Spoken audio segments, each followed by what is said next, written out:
तभी कल्याण हो सकता है। यहां कहिए ना दीक्षा लिए हैं, नहीं बाबा दीक्षा तो नहीं लिए हैं, लेकिन पूजा करते हैं। किसका करते हैं? किसका पूजा करते हैं? तो घर में दिखाते हैं इतना, देखिए ना भगवान, सब भगवान को रखे हुए हैं, सबकी पूजा। दीक्षा नहीं लिए हैं, कब लेंगे? तो दीक्षा लेना जरूरी है। ऐसे पूजा करेंगे तो काम नहीं चलेगा? नहीं चलेगा, ऐसे काम नहीं चलेगा। अगर काम चल जाता तो रामकृष्ण परमहंस महाराज को गुरु बनाने की जरूरत नहीं पड़ती। तो मेरे कहने का मतलब कि देवता लोग तरस रहे हैं कि यह दुर्लभ शरीर हमको मिले, तो क्यों? कारण क्या है? कुछ तो कारण होगा, कुछ तो कारण होगा। भगवान राम ने उस कारण को बताया है। क्या है कारण? यह शरीर की इतनी विशेषता क्यों है? इस शरीर की सबसे बड़ी विशेषता है कि यह शरीर साधन धाम मोक्ष कर द्वारा। कहते शरीर साधनों का धाम और मोक्ष में जाने का रास्ता है। कौन सा मोक्ष? मुक्ति भी कई तरह के होते हैं भाई। 5 प्रकार की मुक्ति होती है, जान लीजिए। खाली मुक्ति शब्द सुनने जानने से नहीं होगा, मोक्ष भी 5 प्रकार का। कौन कौन मुक्ति? एक होता सालोक्य मुक्ति, दूसरा होता सारूप्य मुक्ति, तीसरा होता सामीप्य मुक्ति, चौथा होता सायुज्य मुक्ति और 5वां होता है कैवल्य मुक्ति। ये 4 प्रकार की जो मुक्ति होती है, सालोक्य मुक्ति, सारूप्य मुक्ति, सायुज्य मुक्ति, सामीप्य मुक्ति, ये शरीर छूटने के बाद।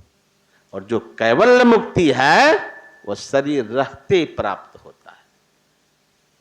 वह चारों मुक्ति पाने के बाद आपको पुनः संसार में जन्म लेना पड़ेगा, पुनः मरना पड़ेगा। लेकिन यदि कैवल्य मुक्ति को प्राप्त कर लिए तो सदा के लिए जन्म मरण के चक्र से छूट जाएंगे। और यही युक्ति का भेद हमारे सद्गुरु महाराज बताने के लिए संसार में आए। जिस मुक्ति को पाने के बाद फिर कभी जन्म लेना, इसी के बारे में संत कबीर साहब ने कहा, तन छूटे जीव मिलन कहत है, सो सब झूठी आशा, अब हूं मिला तो तब हूं मिलेगा। अगर जीते जी मुक्ति प्राप्त कर लिए तब तो मरने के बाद भी मुक्ति। यह जीते जी मुक्ति कौन शरीर में प्राप्त होगा? यही मानव शरीर में। मोक्ष में जाने का रास्ता इसी मानव तन में है। इसलिए संत तुलसी साहब की वाणी है कि रास्ता सहरग पे है। मनुष्य शरीर के अंदर में रास्ता है। कौन सा रास्ता? सहरग में है, सुषुम्ना जिसको कहते हैं। जो गुरु महाराज ने हम लोगों को दीक्षा में बताए हैं कि दृष्टि योग की क्रिया कहां करना है? अगल बगल कहूं दृष्टि न डोले, सन्मुख बिंदु पकड़ लागी, सुख मनिया में मोरी नजर लागी। इसी के बारे में संत तुलसी साहब कहते हैं, रास्ता सहरग में है, दिलवर पे जाने के लिए।